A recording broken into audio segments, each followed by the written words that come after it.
So, welcome back to another Thursday on the Pagan Perspective. I'm your Thursday host, Jacka. And this week it's going to be a pretty quick topic, but a goodie.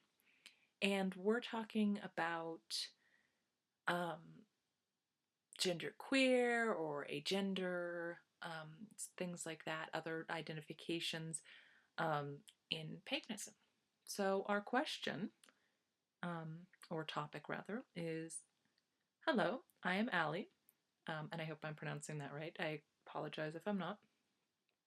I have a great interest in paganism. It seems to attract me. My father is from Ireland, and I do share the belief in the little people, leprechauns, and fairies, as many of my family have since all known memory. But I am no longer male, while I am not truly female. In my transition, I have found solace with things. Can you address something along the lines of this? I feel there may not be a place for me. So it sounds to me like this person is asking, is there a place for them in paganism? Is there a place for them in our community? And I would say yes. Of course, it always depends on how the individual wants to identify, what community they want to be part of, what labels they want to call themselves or not call themselves.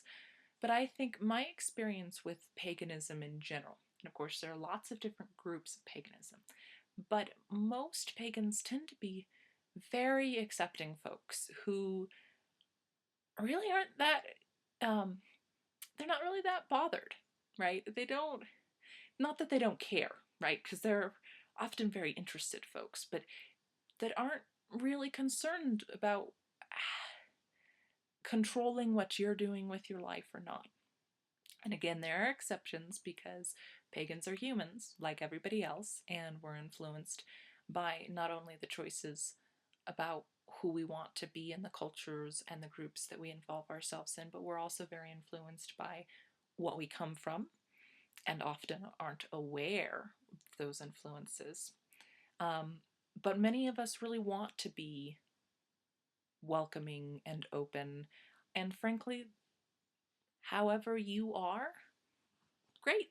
Just don't try and make us one way, and we won't try and make you one way, and we're good to go. So that's my take on paganism in general. You're going to find very specific groups that might have some different kind of attitudes. There are some of the more traditional Wicca groups, for instance, that might have some kind of stronger ideas about gender and sexuality and things like that, that don't tend to line up with, my beliefs and, my personal feelings and experiences as a human. But a lot of us don't really follow a particular tradition, and we do what feels right to us and are usually pretty cool with everybody else doing the same. So I guess if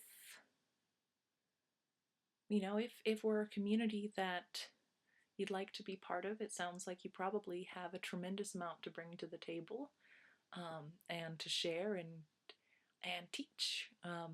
So I hope whatever you choose, and whatever your path is, and whether that changes or not, that it's a good one for you. So, okay. As I said, a pretty quick one, but I'll go ahead and see you guys next week. So take care.